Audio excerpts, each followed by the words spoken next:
Billy Gilley Jr., age 18, was born in Medford, Oregon. Medford, Oregon is a city in southern Oregon. The city has a population of just over 85,000 citizens. Billy's parents were Billy Gilley Sr., age 40, and Linda Gilley, age 37. Billy Sr. was a tree trimmer. Billy had two sisters, Jody, age 15, and Becky, age 11. Billy's parents were religious fundamentalists with no education. Both dropped out of high school to get married. Linda was beautiful, and given anything she wanted as a child. Billy Sr.'s upbringing was much different. His father was an alcoholic who did not spare the rod. Billy Sr. followed in his father's footsteps by becoming an alcoholic, and was heavy on disciplining his children, and he constantly cheated on Linda. The two would argue often about his drinking and serial cheating. The Gilley family lived in rural Medford, Oregon in their home at 1452 Ross Lane. It was an isolated farmhouse. The family had been through economic hardships, but since Billy Sr. landed work as a tree trimmer, the family was able to purchase their own home with 4 acres of land. After purchasing their new home, Linda would not allow Billy Sr. to drink in it. So one of the outbuildings became his place to drink and discipline his children. Billy Sr. was abusive toward his children. Linda loved her children, but she was self-centered. They were much harder on Billy than the girls. Billy was constantly belittled by his parents, and his father physically beat him. Billy was a troubled child from early on. He stayed in constant trouble at school. Billy became increasingly violent, and began using drugs. He even racked up larceny and arson charges. At 15 years old he dropped out of school, and began working full-time for his father as a tree trimmer. Billy's parents often told him he was nothing but a loser and would end up in prison someday.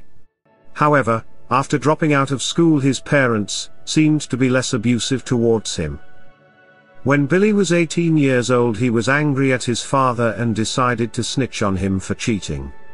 He hoped this would lead his parents to divorce. Billy Sr. had been having an ongoing affair with another woman, and actually fathered a daughter with this other woman. Billy Jr. took his mother to the side and made her promise not to tell his father who told her. She promised her son she would not tell. Billy told her that his father frequently had other women when he was traveling for work. This backfired on Billy Jr. Linda was not someone who kept promises unless it benefited her personally. She immediately called her husband and angrily told him what she had found out, and who told her. This put Billy Jr. in serious danger. His father vowed to kill him. Billy Jr. had to flee to their neighbor's shed. Linda kicked Billy Sr. out of their house for 2 weeks. However, she invited him back when money became scarce. Linda gave Billy Jr. some money. The plan was he would drive to California, land a job as a tree trimmer, and be able to make it on his own. However, he decided he wanted to become a drug dealer instead, but instead he totaled his car on the way and had to go back home.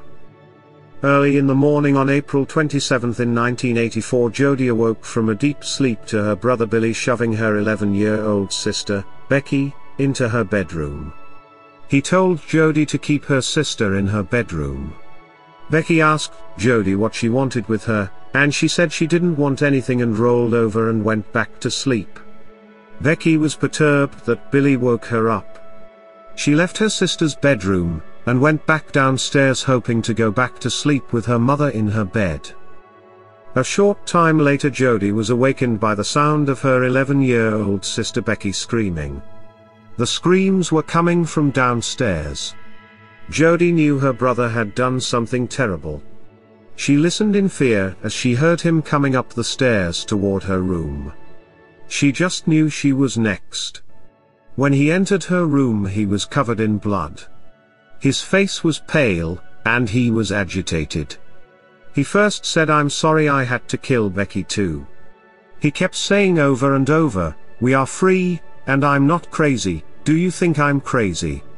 It was so bloody. I'm not crazy. Jody was terrified. Her brother was breathing heavily, and said with excitement that he felt like a character out of Friday the 13th. Jody was sure he would kill her next.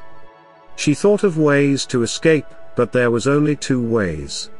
One was by him, and that was too risky. The other was out the window, but the tree was too small to escape onto. She tried to remain calm. He told his sister they needed to leave, and he needed cigarettes. He told her they were going to run off together and start a new life far away together. Jody was afraid her brother would kill her, so she put on some clothes. While Jody was getting dressed, Billy went back downstairs and took all the money from his father's wallet and his mother's purse. He ran back upstairs and handed Jody a $100 bill. To get out of the house she had to walk by her sister. Billy walked ahead of her. When she passed Becky's body, she heard a moan. Becky was still alive. She didn't say anything to her brother because she was scared he might hit her again with the baseball bat to finish her off. The two got into their father's blue Ranchero, with Billy driving. Jody convinced him to drop by her best friend's house to see if she wanted to go with them. At around 1:30 a.m. they pulled into the home of Jody's best friend. This wasn't unusual since they all often hung out together. The teens played a game of gin rummy while Billy smoked all of the friends' cigarettes. Jody didn't mention anything about the murders in fear that he may do something to her friend or their family. However, at some point Billy told his sister they had to leave, but Jody told Billy she was going to stay there for the night. To appease her brother, she told him to just come back the next morning and pick her and her friend up for school. He agreed he'd do this. Billy stopped by a 7-Eleven to buy cigarettes. After her brother left, she told her friend and they called 911. She told the operator, "My brother beat my mother, dad, and sister to death with a baseball bat." The 911 operator asked why would he do that, and she responded, "I don't know. I mean, there's been a lot. We have had a lot of, family problems, but I never think anything bad enough to actually kill them." After Billy purchased cigarettes, he went back to his family's home. He knew now that his sister was not going to run off with him. He heard Becky moaning and thought about finishing her off.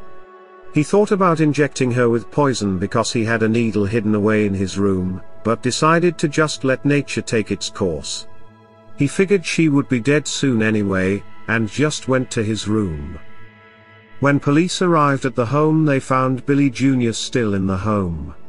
He was taken into custody without incident. Police found Linda in her bed. Billy Sr. was on the living room couch. Both were already dead. Becky was found in the living room floor, still clinging to life.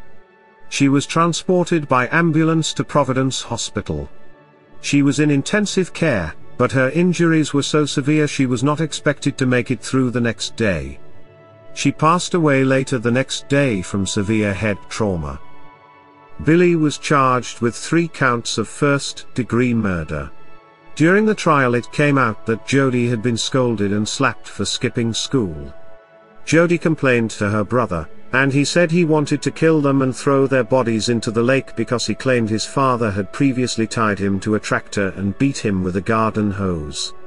The trial began on November 14 in 1984. According to the trial, Gilley killed his mother while she was in bed. He then killed his father on the living room couch. When Becky didn't stay in the bedroom as instructed, and tried to interfere, he killed her as well. Billy Jr.'s public defender, Stephen Pickens, didn't call any witnesses in Billy's defense. And no evidence was given to refute the prosecution's theories. Billy was given the harshest penalty allowed, a life sentence for each aggravated murder conviction, to be served consecutively, meaning he would have to serve out each murder sentence individual from the others. Each life sentence carries a term of at least 30 years, so he would serve at least 90 years. Jody was taken in by her friend's family for quite some time. She heard about legal aid and wanted to speak to someone about how to move forward with her friend's family adopting her. However, the attorney she ended up speaking with, Thad Geyer, wasn't sure about how to handle her unorthodox case. He listened to her talk about her friend's family wanting to adopt her. The lawyer spoke with all of them, then spoke with Jody alone. He advised the teen that she needed to slow down. He told her he would set up a guardianship for her, and advised her that she didn't need to think about adoption so soon after her parents' death. After she had her mother, father and sister buried, she spent a few years assisting investigators with getting her brother convicted.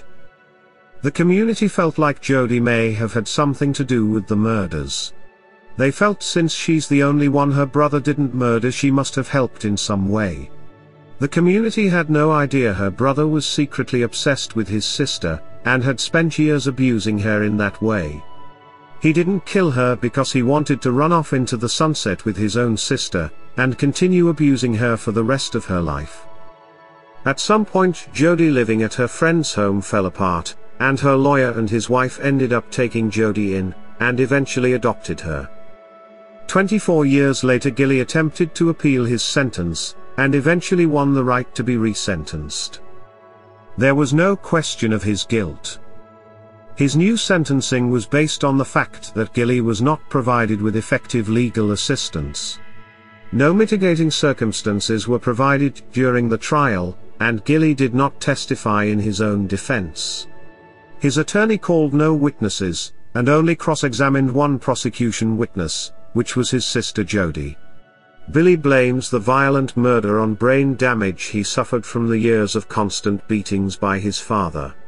He claims he doesn't have any personality disorders. He also claims it caused him to have post-traumatic stress disorder. Billy was evaluated by 2 clinical psychologists who testified at the resentencing that Billy suffered from organic brain syndrome associated with multiple head trauma. The psychologists claim the syndrome causes delirium, confusion, agitation, and dementia. Later on, Jody said that the night before the murders she was punished by her parents, for something she did at school. She said she told Billy Jr. she wished her parents were dead. She said they both would say this often because their parents were so hard on them, but she said she never dreamed he would actually do something so horrific. She said Billy went into detail how he still wanted to bash his parents' heads in, then rent a boat and throw them in the river. Jody didn't take him seriously. She said they talked back and forth when angry at their parents, but nobody ever did anything.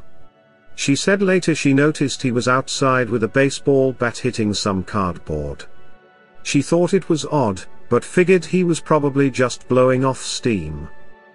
Billy Jr. claimed that he loved both of his sisters, and said he protected them. However, Jody refuted this. She says that when they moved into the new home, Billy began coming into her bedroom at night and doing things to her that no brother should ever do to their sister. She was only 11 years old when he began. She would beg him to stop, but he wouldn't. She said she told her mother about the abuse, but she didn't believe her, and didn't take any steps to protect Jody from her brother. Billy was very troubled even in early childhood. He was evaluated by a psychiatrist numerous times due to his poor school performance, and lack of social skills. He was diagnosed with a behavior disorder. The psychiatrist advised Billy's parents to get a tutor for Billy, and family counseling to assist them on how to handle Billy's bad behavior. However, Billy's parents didn't follow the psychiatrist's directions. When Billy was 14 years old, he told social services that his father spanked him, yelled a lot, and his parents fought often over his drinking. The social worker met with his parents and scolded them, saying they were horrible parents. Billy's parents were angry and confronted their son. They persuaded him to tell them he made it all up. He recanted his statements, claiming he lied. Billy Sr. and Linda then demanded that the social worker be fired. She was terminated from her position, and the record was destroyed. Several months after this incident, Billy ran away from home with a friend. When he eventually was found, he was taken into the custody of Children's Services. Under the care of Dr. Marie Taylor, a psychologist, he talked about his troubles at school, and because of all the yelling and abuse at home he didn't want to go back. Billy was placed in the county youth center where he lived for a month. During his stay, he was given assessments, and it was determined that Billy was a pathological liar. He was very immature for his age, and had trouble getting along with other people. He was noted as being sad, and talked about killing himself a lot. While at the center he got in trouble several times for trying to sell peppermint as drugs to other residents. He was eventually sent home. After Billy returned home, Linda had him tested for chemical abnormalities. The specialists who tested Billy told Linda they needed to completely eliminate sugar from his diet, and he needed to stop doing any drugs. Linda switched him from regular to diet sodas, but this didn't help Billy. At Billy's resentencing, Jody testified that Billy was disciplined in some very brutal ways, but that pretty much ended when he was 15 years old, when he dropped out of school and began working. She said even though the abuse stopped, his anger toward his parents continued. Billy claims that his father had knocked him unconscious over 50 times, but Jody said she never saw that level of abuse, and all the times they complained to each other about their parents he never mentioned being knocked unconscious. When the judge resentenced Billy, he described his lifelong pattern of really bad judgment and illegal activities. He said Billy showed no remorse, and he believed Billy posed a serious danger to himself and others. He reinstated Billy's 3 life sentences. For the murder of his parents, his sentences would run concurrently, and for the murder of younger sister, Becky, it would run consecutively. This would mean Billy would spend 60 years in prison. Jody said the psychological wounds from that night her family was murdered takes much longer to heal. She said she survived day to day, and had to overcome depression and despair, alienation, and guilt from being the only survivor. She said she struggled for years, but with the help of the family she was adopted into, she persevered. She got straight A's in school, graduated, and went on to graduate from Georgetown University. She learned to fly a plane, and skis often. She changed her surname for privacy reasons, and helps survivors. She works as a communications strategist specializing in festival and entertainment public relations. She has managed publicly for the Sundance Institute, and has been the public relations manager for Silver Docs. She has many accolades, including being chief of staff to Bill Clinton's national campaign against youth violence. She said she knows she's lucky. She was rescued and now lives a rich, fulfilling life. Billy Gilley was a deeply disturbed and twisted young man. He was abused physically and mentally by his parents, but this doesn't excuse his behavior toward his own sisters. He abused his sister starting when she was only 11, and later murdered his other younger sister along with both of his parents. He wanted to run away with her as though they were a couple.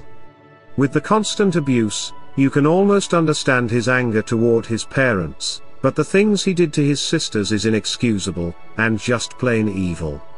It's a shame that Becky didn't get the chance to find out what life was without abuse. Her brother robbed her of that chance. The only good to come of this case is Jody. She went on to be adopted by the lawyer who helped her during her most difficult times. He said someone took him in when he was around the same age, and he always wanted to help someone else, and he did. He gave this young woman a home, and a chance at a good life. He paid for college and motivated her throughout her life. May all the victims in the case rest in peace. That concludes this episode. Keep your eye out for the next volume, coming soon. If you enjoyed this video, consider subscribing. Thanks for watching.